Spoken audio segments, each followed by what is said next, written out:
ವೀಕ್ಷಕರೇ, ಹಿಂದಿನ ಸಂಚಿಕೆಯಲ್ಲಿ ಹಲಸೂರಿನ ಸೋಮೇಶ್ವರ ದೇವಾಲಯದ ಬಗ್ಗೆ ಸಾಕಷ್ಟು ಮಾಹಿತಿಗಳನ್ನು ಪಡೆದುಕೊಂಡಿದ್ದೀರಿ. ಹಾಗಾದ್ರೆ ಇಂದಿನ ಧರ್ಮದೇಗುಲ ದರ್ಶನ ಕಾರ್ಯಕ್ರಮದಲ್ಲಿ ಇನ್ನೊಂದು ಪವಿತ್ರ ಕ್ಷೇತ್ರದ ವಿಶೇಷತೆಗಳ ಜೊತೆಗೆ ಆ ಕ್ಷೇತ್ರದ ಸಂಪೂರ್ಣವಾದ ಮಾಹಿತಿಯನ್ನ ಪಡೆದುಕೊಳ್ಳೋಣ.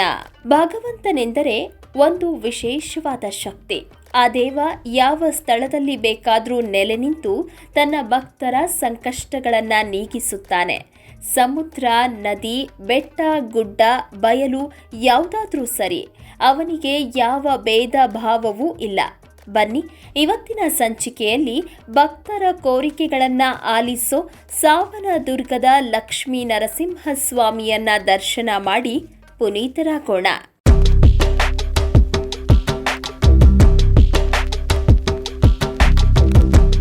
ಸಾವನದುರ್ಗವನ್ನ ಏಷ್ಯಾದ ಅತಿ ದೊಡ್ಡ ಏಕಶಿಲಾ ಬೆಟ್ಟವೆಂದು ಪರಿಗಣಿಸಲಾಗಿದ್ದು, ಈ ಬೆಟ್ಟವು ಸಮುದ್ರ ಮಟ್ಟದಿಂದ 1226 ಮೀಟರ್ ಎತ್ತರದಲ್ಲಿದೆ. ಇಲ್ಲಿನ ಕಡಿದಾದ ಬಂಡೆಗಳ ಮೇಲೆ ಲಕ್ಷ್ಮೀ ನರಸಿಂಹಸ್ವಾಮಿ ಮತ್ತು ವೀರಭದ್ರ ಸ್ವಾಮಿಯ ದೇವಾಲಯವನ್ನ ನಿರ್ಮಿಸಲಾಗಿದ್ದು, ಈ ಕ್ಷೇತ್ರಕ್ಕೆ ಬಂದರೆ ಕ್ಷಣಕಾಲ ಮನಸ್ಸಿನ ದುಗುಡವೆಲ್ಲ ದೂರವಾಗಿ ಮನಸ್ಸು ಆ ಪರಮಾತ್ಮನ ಸಾನ್ನಿಧ್ಯದಲ್ಲಿ ತಲ್ಲೀನವಾಗುತ್ತೆ. ಇಲ್ಲಿನ ಲಕ್ಷ್ಮೀ ನರಸಿಂಹಸ್ವಾಮಿಯು ಪುಟ್ಟದಾದ ಕಣ್ಣು, ತಲೆಯಲ್ಲಿ ಕಿರೀಟ, ಅಗಲವಾದ ಕಿವಿಯನ್ನ ಹೊಂದಿದ್ದು, ಕೆಂಪು ಬಣ್ಣದಲ್ಲಿ ಶೋಭಿಸುವ ಈ ದೇವನನ್ನ ನೋಡೋದೇ ಕಣ್ಣಿಗೊಂದು ಸೌಭಾಗ್ಯವಾಗಿದೆ. ಲಕ್ಷಾಂತರ ಕುಟುಂಬಗಳಿಗೆ ಈ ಲಕ್ಷ್ಮೀ ನರಸಿಂಹಸ್ವಾಮಿಯು ಕುಲದೇವನಾಗಿದ್ದು, ಈ ದೇವನ ಭಕ್ತರು ಮನೆಯಲ್ಲಿ ಯಾವುದೇ ಶುಭ ಸಮಾರಂಭಗಳನ್ನು ನಡೆಸೋದಕ್ಕಿಂತ ಮುಂಚೆ ಇಲ್ಲಿಗೆ ಬಂದು ದೇವರಿಗೆ ಸೇವೆಯನ್ನ ಸಲ್ಲಿಸ್ತಾರೆ. ಈ ಕ್ಷೇತ್ರಕ್ಕೆ ಬಂದು ಮುಡಿಯನ್ನ ಕೊಡ್ತೀವಿ ಅಂತ ಹರಕೆ ಹೊತ್ಕೊಂಡ್ರೆ ಮನಸ್ಸಿನಲ್ಲಿ ಅಂದುಕೊಂಡ ಕೆಲಸಗಳೆಲ್ಲವೂ ಸಿದ್ಧಿಯಾಗುತ್ತೆ ಎಂದು ಹೇಳಲಾಗುತ್ತೆ.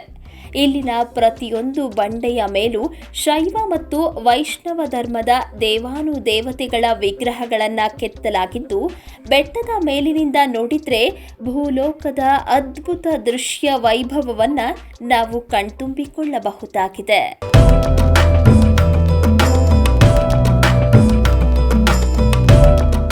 ಸಾವನದುರ್ಗದಲ್ಲಿರುವ 2 ಗುಡ್ಡಗಳನ್ನು ಕರಿಗುಡ್ಡ ಮತ್ತು ಬಿಳಿಗುಡ್ಡ ಎಂದು ಕರೆಯಲಾಗ್ತಾ ಇದ್ದು, ಬಹಳ ಹಿಂದೆ ಅಚ್ಯುತರಾಯನ ಕಾಲದಲ್ಲಿ ಮಾಗಡಿಯ ಸಾಮಂತನೊಬ್ಬ ಈ ದುರ್ಗವನ್ನ ಆಳ್ವಿಕೆ ಮಾಡುತ್ತಿದ್ದನಂತೆ.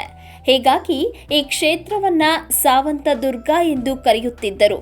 ಕಾಲಾನಂತರದಲ್ಲಿ ಜನರ ಬಾಯಿಂದ ಬಾಯಿಗೆ ಈ ಹೆಸರು ಹರಿದಾಡಿ ಈ ದುರ್ಗಕ್ಕೆ ಸಾವನದುರ್ಗ ಎನ್ನುವ ಹೆಸರು ಬಂದಿದೆ ಎಂದು ಹೇಳಲಾಗುತ್ತೆ. ಈ ಕ್ಷೇತ್ರದಲ್ಲಿ ಪ್ರತಿ ವರ್ಷ ಮೇ ತಿಂಗಳಿನಲ್ಲಿ ಸ್ವಾಮಿಯ ಬ್ರಹ್ಮರಥೋತ್ಸವ ಕಾರ್ಯಕ್ರಮ ಜರುಗುತ್ತೆ.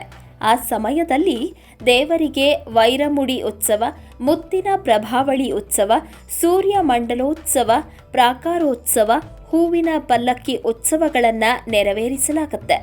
ಇಲ್ಲಿನ ರಥೋತ್ಸವದಲ್ಲಿ ಪಾಲ್ಗೊಂಡರೆ ಸಕಲ ಪಾಪಗಳು ದೂರವಾಗುತ್ತೆ ಎನ್ನುವ ಪ್ರತೀತಿ ಇದೆ. ಹೀಗಾಗಿ ಸಾವಿರಾರು ಮಂದಿ ಈ ಸಮಯದಲ್ಲಿ ದೇವರಿಗೆ ಪೂಜೆ ಸಲ್ಲಿಸಿ ಕೃತಾರ್ಥರಾಗ್ತಾರೆ.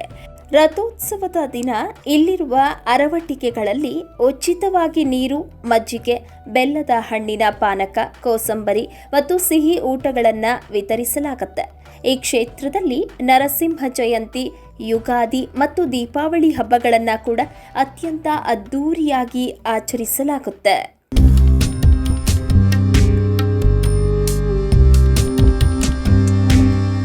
ಸಾವನದುರ್ಗಕ್ಕೆ ಹೋದರೆ ದೇವರ ದರ್ಶನದ ಜೊತೆಗೆ ಪ್ರಕೃತಿಯ ಸೌಂದರ್ಯವನ್ನ ಸವಿಯುವ ಸದಾವಕಾಶವೂ ದೊರೆಯುತ್ತೆ. ಈ ಬೆಟ್ಟವು ಸಾಹಸ ಪ್ರಿಯರಿಗೆ ಬಲು ಇಷ್ಟವಾದ ಸ್ಥಳವಾಗಿದ್ದು, ಬೆಟ್ಟದ ಮೇಲಿರುವ ಲಕ್ಷ್ಮೀ ನರಸಿಂಹ ದೇವರನ್ನ ಬೆಳಗ್ಗೆ 7 ಗಂಟೆಯಿಂದ ಸಾಯಂಕಾಲ 6 ಗಂಟೆಯವರೆಗೆ ದರ್ಶನ ಮಾಡಬಹುದಾಗಿದ್ದು, ಇಲ್ಲಿಗೆ ಬರುವ ಭಕ್ತಾದಿಗಳು ದೇವರಿಗೆ ಅಭಿಷೇಕ ಸೇವೆ, ಸಹಸ್ರ ನಾಮಾರ್ಚನೆ, ಅಷ್ಟೋತ್ತರ ನಾಮಾವಳಿ, ಅಲಂಕಾರ ಸೇವೆಗಳನ್ನು ಮಾಡಿಸಬಹುದಾಗಿದೆ. ಸಾವನದುರ್ಗವು ಬೆಂಗಳೂರಿನ ಮಾಗಡಿ ಎಂಬ ಪ್ರದೇಶದಲ್ಲಿದ್ದು, ಈ ಕ್ಷೇತ್ರವು ಬೆಂಗಳೂರಿನಿಂದ 50 ಕಿಲೋಮೀಟರ್, ರಾಮನಗರದಿಂದ 31 ಕಿಲೋಮೀಟರ್, ಮಾಗಡಿಯಿಂದ 13 ಕಿಲೋಮೀಟರ್ ದೂರದಲ್ಲಿದೆ. ಮಾಗಡಿಗೆ ಮುಂಚೆ ಸಿಗುವ ಮಾಗಡಿ ರಾಮನಗರ ರಸ್ತೆಯಲ್ಲಿ ಎಡಕ್ಕೆ ಸಾಗಿದ್ರೆ ಸುಲಭವಾಗಿ ಈ ದೇಗುಲವನ್ನ ತಲುಪಬಹುದಾಗಿದೆ. ಬೆಂಗಳೂರು ಈ ದೇಗುಲಕ್ಕೆ ಸಮೀಪದ ರೈಲ್ವೆ ನಿಲ್ದಾಣವಾಗಿದೆ. ಮಳೆಗಾಲವನ್ನ ಹೊರತುಪಡಿಸಿ ಚಳಿಗಾಲ ಮತ್ತು ಬೇಸಿಗೆ ಕಾಲವು ಈ ಕ್ಷೇತ್ರಕ್ಕೆ ಭೇಟಿ ನೀಡಲು ಸೂಕ್ತವಾದ ಸಮಯವಾಗಿದೆ. ಸಾಧ್ಯವಾದರೆ ನೀವು ಒಮ್ಮೆ ಸಾವನದುರ್ಗಕ್ಕೆ ಭೇಟಿ ನೀಡಿ ಆ ದೇವರ ಕೃಪೆಗೆ ಪಾತ್ರರಾಗಿ ಅಂತ ಹೇಳ್ತಾ ಇವತ್ತಿನ ಧರ್ಮ ದೇಗುಲ ದರ್ಶನ ಕಾರ್ಯಕ್ರಮವನ್ನ ಮುಗಿಸ್ತಾ ಇದ್ದೇವೆ. ವೀಕ್ಷಕರ ಗಮನಕ್ಕೆ ನಿಮ್ಮ ಅನಿಸಿಕೆ ಅಥವಾ ಅಭಿಪ್ರಾಯಗಳನ್ನ ಕಮೆಂಟ್ ಮುಖಾಂತರ ವ್ಯಕ್ತಪಡಿಸಬಹುದು. ಹಾಗೂ ನಿಮ್ಮ ಸುತ್ತಮುತ್ತ ಇದೇ ತರಹದ ಅದ್ಭುತ ದೇವಾಲಯಗಳಿದ್ದರೆ ಅದರ ಸಂಪೂರ್ಣ ಮಾಹಿತಿಗಳನ್ನ ನಮಗೆ ಇಮೇಲ್ ಮುಖಾಂತರ ತಿಳಿಸಬಹುದು. ನಮ್ಮ ಇಮೇಲ್ ಐಡಿ inspireKannada@gmail.com. ಮುಂದಿನ ಸಂಚಿಕೆಯಲ್ಲಿ ಮತ್ತೊಂದು ವಿಶೇಷವಾದ ದೇಗುಲದ ಮಾಹಿತಿಯೊಂದಿಗೆ ನಿಮ್ಮ ಮುಂದೆ ಬರ್ತೀವಿ. ಈ ವಿಡಿಯೋ ನಿಮಗೆ ಇಷ್ಟವಾಗಿದ್ದಲ್ಲಿ ದಯವಿಟ್ಟು ನಮ್ಮ ಚಾನೆಲ್ನ ಸಬ್ಸ್ಕ್ರೈಬ್ ಮಾಡಿ ಹಾಗೂ ಬೆಲ್ ಬಟನ್ನ ಕ್ಲಿಕ್ ಮಾಡಿ. ವಂದನೆಗಳು.